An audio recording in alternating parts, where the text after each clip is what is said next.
देश में क्रांतियां बहुत हुई हैं। ऐसा नहीं कि क्रांति पहली बार हो रही, क्रांति साहब मान्यवर काशीराम जी भी ने किया, बाबा साहब ने भी किया, सावित्रीबाई फुले ने भी किया, राष्ट्रपिता ज्योतिबा फुले जी ने भी किया, पेरियार जी ने भी किया। तमाम बहुजन महान पुरुषों ने इस देश में क्रांति की और उस क्रांति की दिशा क्या थी ये भी हमें सोचना पड़ेगा। अगर उनकी क्रांति अनुशासित तरीके से नहीं होती और सही तरीके से नहीं होती तो आज बहुजन समाज के लोग जिस तरह से स्वतंत्र रूप से अपनी अभिव्यक्ति की आजादी के तहत अपने विचारों का आदान प्रदान करते हैं वो नहीं कर पाते। त्योहार हमारे महान पुरुषों ने साफ साफ कहा कि त्योहार मतलब तुम्हारी हार, इन चीजों से बचो। और हमारे तमाम महान पुरुषों ने इन चीजों का बहिष्कार किया। लेकिन विडंबना है कि बहुजन समाज के लोग आज सिर्फ बहुजन जो समाज के महान पुरुषों की जय जयकार तो करते हैं लेकिन उनको पढ़ने का काम बिल्कुल भी नहीं करते। लगातार इतने साल से वो व्यक्ति मांस खाता रहे। तो मैं पूछना चाहती हूँ कि अब इनका धर्म भ्रष्ट नहीं होता? जब एक दलित व्यक्ति मंदिर में प्रवेश करता है तो इनका धर्म भ्रष्ट हो जाता है, इनके मंदिर भ्रष्ट हो जाते हैं, यहाँ तक कि इनके जो पत्थरों की मूर्तियां जिनको भगवान कहते हैं वो तक भ्रष्ट हो जाते हैं, वो तक मतलब अपवित्र हो जाते हैं। तो ये सोचना पड़ेगा कि आखिर ये लोग क्या चाहते हैं, किस लिए चाहते हैं।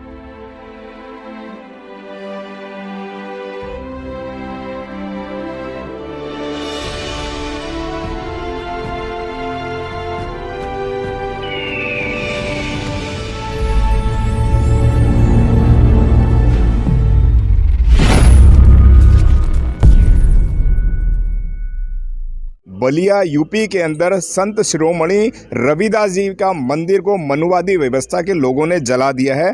किस नज़र से आप देखते हैं? अगर कोई राम के नाम पे, रामचरित्र के नाम पे जस्ट एक फ़ोटो प्रतियां भी जला देता है तो उसके ऊपर रासुका लग जाती है।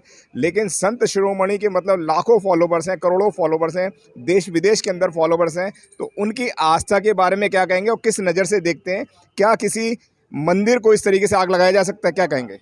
देखिए, आपने बात करी जिस तरह से बिहार के बलिया जिले में संत शिरोमणि गुरु रविदास जी के मंदिर में आग लगाई गई। ये पहली घटना नहीं है जब मनुवादियों ने इस तरह का काम किया है, क्योंकि होलिका दहन के दिन ही इस तरह की घटनाओं को अंजाम देना, इतिहास में अगर आप जाकर देखेंगे तो बहुत सारी ऐसी घटनाएं कहीं ना कहीं जब बहुजन समाज के लोगों पर या उनके महान पुरुषों पर इस तरह के जो कृतज्ञ है इनको करने का काम किया गया है। लेकिन ये हमें सोचना भी पड़ेगा कि आखिर इन लोगों की मंशा क्या है, क्या चाहते हैं, किस लिए इस तरह की घटनाओं को अंजाम देते हैं। क्योंकि कहीं ना कहीं ये जो सत्ता में बैठे हुए लोग हैं, जो मनुवादी लोग हैं, या जिस तरह से आरएसएस आज काम कर रहा है, क्योंकि कहीं ना कहीं ये चाहते हैं कि इस देश के लोगों को काम थमा दिया जाए। और कौन से लोगों की बात करें? हम बात करें उन लोगों की जो बहुजन समाज से आते हैं। वो समय समय पर चीजों को आंकते हैं और समय समय पर ये जांचने का प्रयास करते हैं कि बहुजन समाज में कितनी क्रांति आई है, तभी इस तरह की घटनाओं को अंजाम देते हैं। लेकिन बहुजन समाज के लोगों को भी अपनी बुद्धिमत्ता का परिचय देते हुए इन लोगों का जो जितना भी ये काम करते हैं उसका बहिष्कार करना चाहिए, लेकिन उसको संवैधानिक तौर पर अनुशासित तरीके से करना चाहिए। लेकिन कहीं ना कहीं हम देखते हैं जब अनुशासन की बात आती है तो उसमें अनुशासन हमें दूर दूर तक नजर नहीं आता। तो बहुजन समाज के तमाम लोगों को ये सोचना चाहिए कि जिस तरह की घटनाओं को मनुवादियों तरह के द्वारा अंजाम दिया जा रहा है उसको बड़ी बारीकी से सोचना पड़ेगा कि आखिर आपको वो क्या करने के लिए मजबूर करे। क्योंकि जब जब बहुजन समाज के लोग रोडों पर उतरते हैं, आपने देखा है कि उन पर रासुका लगा के या अन्य धाराएं लगाकर उनको सलाखों के पीछे डाल दिया जाता है। फिर क्या होता है उसके बाद में? उसका परिवार परेशान होता है, वो खुद परेशान होते हैं और लगातार जेल में, कोर्ट कचहरी में चक्कर काटने का काम करते हैं। लेकिन यहाँ पर मैंने कहा ना, वही चीजें है कि जब तक बहुजन समाज के लोग अपने महान पुरुषों को नहीं पढ़े, क्योंकि इस देश में क्रांतियां बहुत हुई हैं। ऐसा नहीं कि क्रांति पहली बार हो रही, क्रांति साहब मान्यवर काशीराम जी भी ने किया, बाबा साहब ने भी किया, सावित्रीबाई फुले ने भी किया, राष्ट्रपिता ज्योतिबा फुले जी ने भी किया, पेरियार जी ने भी किया। तमाम बहुजन महान पुरुषों ने इस देश में क्रांति की और उस क्रांति की दिशा क्या थी ये भी हमें सोचना पड़ेगा। अगर उनकी क्रांति अनुशासित तरीके से नहीं होती और सही तरीके से नहीं होती तो आज बहुजन समाज के लोग जिस तरह से स्वतंत्र रूप से अपनी अभिव्यक्ति की आजादी के तहत अपने विचारों का आदान प्रदान करते हैं वो नहीं कर पाते। तो बलिया की जो घटना है वास्तव में बहुत ही शर्मसार है, क्योंकि मैंने कहा ना, ये लोग समय समय पर लोगों को एक जांच करने के लिए इस तरह के सगुफे छोड़ते हैं और बहुजन महान पुरुषों को लगातार इस तरह से अपमानित करने का काम करते हैं। लेकिन यहाँ पर समाज को समझदारी से काम लेना पड़ेगा, नहीं तो फिर वही सलाखें, फिर वही जेल, फिर वही कोर्ट कचहरी। क्या कारण है कि ये सारी जितनी भी एट्रोसिटी होती हैं इस तरह की सारे बहुजन समाज के लोगों के साथ ही होती है?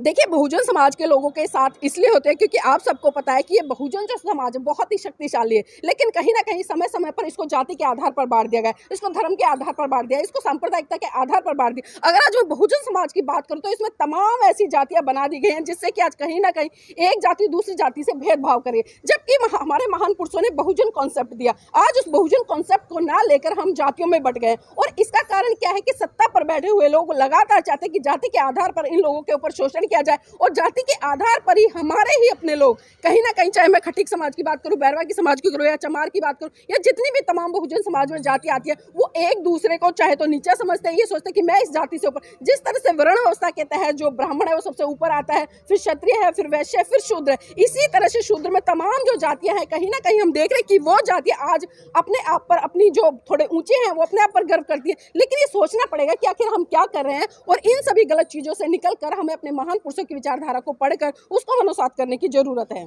जी।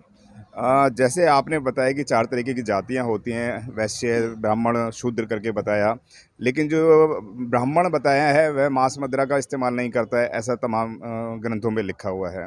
लेकिन अभी मरघट वाले बाबा का एक सीन बड़ा सामने आया था, वीडियो बड़ा वायरल हो रहा है और बहुत ज़ोर से वायरल हो रहा है। बात यहीं पे नहीं रुक जाती, वह वीडियो भी मैं बता देता हूँ आपको। उस वीडियो के अंदर था क्या, उस वीडियो के अंदर एक मरघट वाले बाबा के कुछ कदमों की दूरी पर राम कचौड़ी वाले हैं और उस राम कचौड़ी वाले ने वो जो अभिषेक शर्मा नाम है, याद रखिए अभिषेक शर्मा नाम है उनका, अभिषेक शर्मा 365 दिन खाते हैं चिकन, मटन, कोरमा, बिरयानी, ये सब उनको खाते हैं। ये उनका ऑन रिकॉर्डेड है, सोशल प्लेटफॉर्म पे बड़ा वायरल है। क्या कारण है कि यह लोग खाते हैं तो कोई बात नहीं, कोई दूसरा खाता है तो उसमें बहुत ज़्यादा ऑब्जेक्शन हो जाता है। और सीधी सीधी आस्था की बात है, यहाँ पे जो सनातनी अपने आप को बताते हैं, सनातनी हिंदू बताते हैं, वह प्याज का भी इस्तेमाल नहीं करने को मना करते हैं, वह लहसुन का भी इस्तेमाल करने को मना करते हैं। लेकिन जो सनातनी हैं ये खुद मांस मदिरा का इस्तेमाल करते हैं। क्या कहेंगे? देखिए सुरेंद्र जी, पहले तो आपने एक बात कही कि 4 जातियां, मैंने जातियां नहीं बल्कि मैंने 4 वर्ण की बात की थी, जिसमें कि पहला ब्राह्मण है। और जिस तरह से अभी जो शर्मा है वो भी कहीं ना कहीं उसी ब्राह्मण व्यवस्था से आता है, जिसको कि आज जो ब्राह्मणवादी लोग हैं अपने आप को सर्वश्रेष्ठ एक ऊंचे पद पर रखने का काम करता है। लेकिन सोचना पड़ेगा कि जो मांस मदिरा है ये पहली बार नहीं हुआ है, क्योंकि हमने देखा कि जिस तरह से ब्राह्मणवादी व्यवस्था में जब बुद्ध के शासनकाल में, सम्राट अशोक के शासनकाल में, यही वो लोग थे जो पशुओं की बलि देते थे, मनुष्य की बलि देते थे, घोड़े तक की बलि देते थे। और उसका बलि किस लिए दी जाती थी? सेवन करने के लिए, क्योंकि पहले उसकी बलि देते थे, उसके बाद में उसको पकाकर खाने का काम करते। तो ये इतिहास में पहली बार नहीं हुआ। लेकिन ये लोगों को सोचना पड़ेगा कि जिस धर्म के कारण ये लोगों को बहुत सारे आडंबरों में धकेलने का काम करते हैं, जिस तरह से बहुत सारी चीज़ें बताते हैं कि आज आपको ये नहीं खाना, ये नहीं खाना, और जो सनातनी धर्म बड़ा पवित्र है और जो हिंदू लोग हैं वो भी बड़े पवित्र है। लेकिन देखिए जिस तरह से आपने बताया कि ये घटना एक सार्वजनिक रूप से मतलब प्रचारित और प्रसारित हो रही कि लगातार इतने साल से वो व्यक्ति मांस खाता रहे, तो मैं पूछना चाहती हूँ कि अब इनका धर्म भ्रष्ट नहीं होता? जब एक दलित व्यक्ति मंदिर में प्रवेश करता है तो इनका धर्म भ्रष्ट हो जाता है, इनके मंदिर भ्रष्ट हो जाते हैं, यहाँ तक कि इनके जो पत्थरों की मूर्ति है जिनको भगवान कहते हैं वो तक भ्रष्ट हो जाते हैं, वो तक मतलब अपवित्र हो जाते हैं। तो ये सोचना पड़ेगा कि आखिर ये लोग क्या चाहते हैं, किस लिए चाहते हैं। लेकिन मैं फिर बार बार वही कहूंगी कि यहाँ पर जो बहुजन समाज के लोग हैं उनकी भी ये जिम्मेदारी बनती है कि ये लोग समय समय पर आपको उलझाएंगे, आपको अलग अलग तरह के कार्यकलापों से बांधने का काम करेंगे, अलग अलग तरह से आपके ऊपर आडंबर थोपने का काम करेंगे। लेकिन आपकी जागरूकता इसी में है कि आप अपने महान पुरुषों को पढ़िए और उनको समझिए, और उनको समझकर जिन चीजों के लिए उन्होंने आपको साफ साफ मना किया, क्योंकि कल हमने देखा कि जिस तरह से भारत देश में होली दहन हुआ, बहुत ही मैं कहूंगी निंदनीय है कि एक तरफ आज आप 8 मार्च को अंतर्राष्ट्रीय महिला दिवस मना रहे, महिलाओं की आजादी की बात करें, महिलाओं की समानता की बात करें, महिलाओं के सशक्तिकरण की बात करें, लेकिन दूसरी तरफ कल क्या हो रहा था? कल आप एक किसी की बेटी को, किसी की बहन को खुले आम जलाने का काम कर रहे थे, जो कि होलिका है। और दूसरी चीज और आप देखिए, आज जिस तरह से दुल्हन मनाएंगे लोग, मैं कहती हूँ कि क्या है वो,